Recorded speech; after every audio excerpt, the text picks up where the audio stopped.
हमारा मुकाबला होता था भारत से, आज देखिए उसके 700 अरब डॉलर के रिजर्व्स हैं। बहुत बड़ा एक्चुअल गेम चेंजर है वो फ्रॉड जो सीपैक है, सीपैक वाला मामला नहीं है ये एक्चुअल गेम चेंजर है। और ये सीपैक भी नहीं है, बेल्ट एंड रोड इनिशिएटिव का एक ऑल्टरनेटिव है। इंडियन प्राइम मिनिस्टर ने जो मैसेज दिया है, I am unstoppable for the rise of India and rise of India is also unstoppable. अगर आपको चीन नामी कोविड प्रकोप या चीन नामी कैंसर से अगर आपको बचना है और आपको दुनिया को प्रॉस्परस बनाना है, खुशहाल बनाना है, तो चीन को कटाना पड़ेगा। ये भारतीय वजीर आजम नरेंद्र मोदी साहब का मास्टर स्ट्रोक है। India and United Arab Emirates UAE जो है और भारत है, उन्होंने काम शुरू कर दिया है India middle east Europe economic corridor में। गाजा में जो लड़ाई चल रही है उसके बावजूद कि चाइना जो है खिसियानी बिल्ली खंबा नो। India and United Arab Emirates UAE जो है और भारत है, उन्होंने काम शुरू कर दिया है India middle east Europe economic corridor में।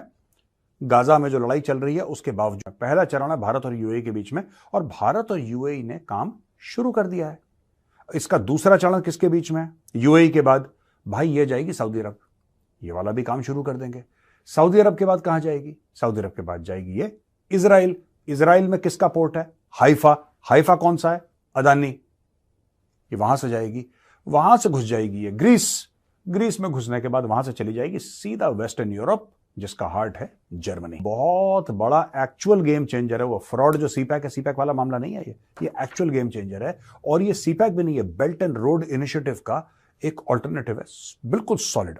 US based magazine Newsweek ने भारतीय वजीर आजम नरेंद्र मोदी साहब का एक ऐसा इंटरव्यू कर डाला है जिसने तहलका मचा दिया है।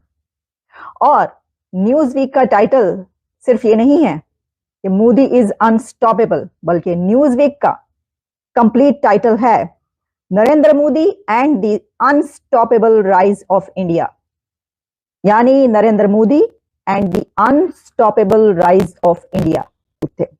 ये इंटरव्यू एक बहुत ही अहम इंटरव्यू इसलिए है कि ऐसा लगता है, मेरा ये कहना है कि ये भारतीय वजीर आजम नरेंद्र मोदी साहब का मास्टर स्ट्रोक है। इंडियन प्राइम मिनिस्टर ने जो मैसेज दिया है वो है पीस का। इसीलिए मैंने कहा कि मास्टर स्ट्रोक है ये, क्योंकि उन्होंने ना सिर्फ इंडिया पाकिस्तान बल्कि पूरी वर्ल्ड के लिए पीस का मैसेज दिया है। हमारा मुकाबला होता था भारत से, आज देखिए उसके 700 अरब डॉलर के रिजर्व्स हैं। बांग्लादेश से आज उसके 40 अरब डॉलर के रिजर्व्स हैं। तो आपकी बातें सुन के मैं सोच रही हूँ कि हमारा मुकाबला जो है वो अब सिर्फ श्रीलंका और अफगानिस्तान से ही होगा सर। बट कितने बदकिस्मत लोग हैं हम, कहने को एटमी कुव्वत और डिफॉल्ट के ध्यान आपका नहीं, गलत है। मैंने श्रीलंकन के साथ काम किया हुआ है, या यूं कह लें उन्होंने मेरे साथ काम किया। आप श्रीलंका भी नहीं हो, इधर पहुंच गए वो, आप तो उनके एक अंबानी की मार हो। और मुझे इसलिए इंडिया बुरा लगता है, और कोई नहीं, अल्लाह उनको खुश रखे, शाद रखे, आबाद रखे जी। इंसान बसते हैं वहां। उनका तो मुझे अंबानी जहर लगता है। उसकी वजह क्या है? अंबानी मुझे क्यों जहर लगता है? क्योंकि जो खरबों इस मुल्क का लूट के खा गए हैं, ये अंबानी को देख के इनको और मरोड़ उठते होंगे। अब ये अंबानी इनका टारगेट है। वो कहते होंगे चलो जो वेस्ट के हैं उन तक तो हमारी औकात नहीं कमियों की। वो यार ये तो पड़ोस में है भी काला पीला हमारे जैसा ही, ਅਸੀਂ भी उन कुड़ी का ब्याह करिए या मुंडे का तो इंजी करिए। ये है और डीएनए का प्रॉब्लम है ये। नहीं, कुछ लोगों को ये बात वो समझ नहीं जाए। एक और प्रॉब्लम है हमारे मुल्क में, लो मिडिल क्लास का, डिप्राइव्ड तबके का को बंदा अगर किसी जगह पहुंच जाए, भले वो सियासत हो कहीं और हो, वो सबसे पहले अपने तबके के साथ लाताल्लुकी का ऐलान करता है। अब इसमें जितनी भी कंट्रीज हैं, जितनी भी कंट्रीज बीच में हैं, वो इकोनॉमिकली बड़ी सॉलिड है।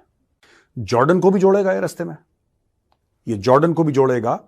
और बाइडेन एडमिनिस्ट्रेशन ने बोला है कि हम आईमैक को पूरा सपोर्ट करते हैं, पूरे मार्केट्स को इंटीग्रेट करने की बात है। प्राइम मिनिस्टर मोदी और यूएई के प्रेसिडेंट शेख मोहम्मद बिन जायद अल नहयान ने इंटर गवर्नमेंटल फ्रेमवर्क ये साइन करा था 14 फरवरी को। दोस्तों ये दिखाता है कि यार कितना सीरियसली ले रही है कंट्रीज इसको, हाउ सीरियसली। कभी आपने देखा सरकारी काम आपने साइन करा 2 महीने के अंदर काम शुरू हो गया? नहीं होते ऐसे, दुनिया भर में, अमेरिका में भी नहीं होते, कहीं नहीं होते। इसमें क्योंकि जान फूंक रखी है लोगों ने कि आपको करना है।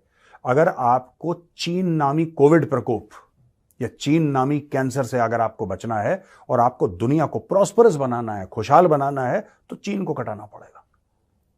क्योंकि चाइना क्या है, चाइना ने देखिए फिर चाइना ने लोन दे दिया, मालदीव्स को दे दिया, मालदीव जमीन पे गिर गया, श्रीलंका को लोन दे दिया, वो जमीन पे गिर गया, पाकिस्तान को लोन दे दिया, वो पहले से जमीन में गिरा था, वो गड्ढा खोद के और अंदर चला गया। तो जो चाइना जिसको छूता है, चाइना भस्मासुर है।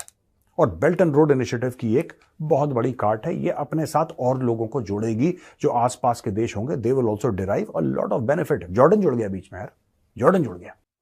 इंडिया के ऊपर खुसूसी जो इंडिया ने बात की है, पाकिस्तान के ऊपर उन्होंने बात की है और इंडिया पर बाकायदा बात की है, और इसी के साथ क्वाड पर बात की है, अपने इलेक्शंस पर बात की है, इंडिया की ग्रोथ पर बात की है, इंडिया की तरक्की पर बात की है।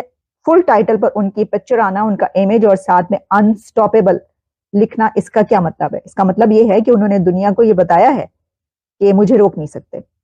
I am unstoppable for the rise of India and rise of India is also unstoppable, ये उनका कहना है। और साथ में जब उन्होंने बात ही सारी पीस की है, तो इसका मतलब है कि इसका इम्पैक्ट क्या है कि भाई कोई फिक्र की बात नहीं है। इंडिया में जो नई हुकूमत आ रही है, जो नई गवर्नमेंट आ रही है, उसमें जो नया प्राइम मिनिस्टर है उनका, वो पीस की बात करता है और हमें तो किसी के साथ कोई झगड़ा नहीं चाहिए।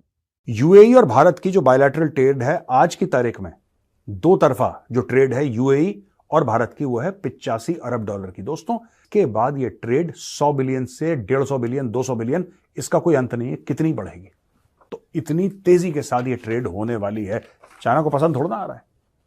चाइना अपने वो टूटे फूटे ग्लोबल टाइम्स, जिसकी एक दो ही अखबारों पे चलती है चाइना की, जो उसके खुद के खरीदे हुए, उसमें कितना ड्रामा कर रहा है चाइना। अरे ये हो जाएगा, ऐसा हो जाएगा, क्या ये लोग सोचते हैं कि बेल्ट एंड रोड को रिप्लेस कर देंगे? ये मतलब कि चाइना जो है खिसियानी बिल्ली खंबा नोचे का रोल अभी अदा कर रहा। तो हमने दो जो कॉरिडोर्स हैं वो एक्टिव कर दी भारत में। एक तो नॉर्थ साउथ इकोनॉमिक कॉरिडोर जो ईरान के थ्रू, चाबार के थ्रू आएगी। दूसरा हमने अफगानिस्तान से बोला, अफगान तालिबान से, आप आइए चाबार इस्तेमाल करिए।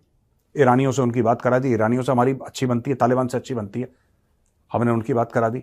ठीक है, तो यानी कि हमारे ट्रेड रूट से जो नॉर्थ साउथ इकोनॉमिक कॉरिडोर है, उसका फायदा अफगानिस्तान भी उठाएगा, उसका फायदा ईरान भी उठाएगा, उसका फायदा रूस भी उठाएगा, उसका फायदा बीच वाले एक दो देश भी उठाएंगे, और उसका फायदा उठाएगा भारत। ऑब्वियसली भारत फायदा उठाएगा। दूसरा, फरवरी गया, मार्च, अप्रैल, काम शुरू, 2 महीने के अंदर कड़ाकड़, गेम ओवर। अब इसमें क्या होगा? पूरा भारत से लेकर सामान जाएगा यूरोप, यूरोप से आएगा सामान भारत। बीच में पड़ता है सऊदी अरेबिया, बीच में पड़ता है इजराइल, बीच में पड़ता है यूएई, बीच में पड़ता है जॉर्डन, बीच में पड़ता है ग्रीस। सबकी एक साथ बल्ले बल्ले। और पाकिस्तान इग्नोर्ड। जो मुल्क अपने आप को यह समझता था कि पूरी दुनिया की शाहरग है, geopolitical importance, geopolitical strategic importance, भाई पाकिस्तान के बिना तो कोई सांस नहीं ले सकता, ये इन्होंने अपने बच्चों को झूठ जो खिलाया पिलाया था बचपन से, आज भारत ने उस झूठ को तोड़ के इन्हीं के हाथों में पकड़ा दिया।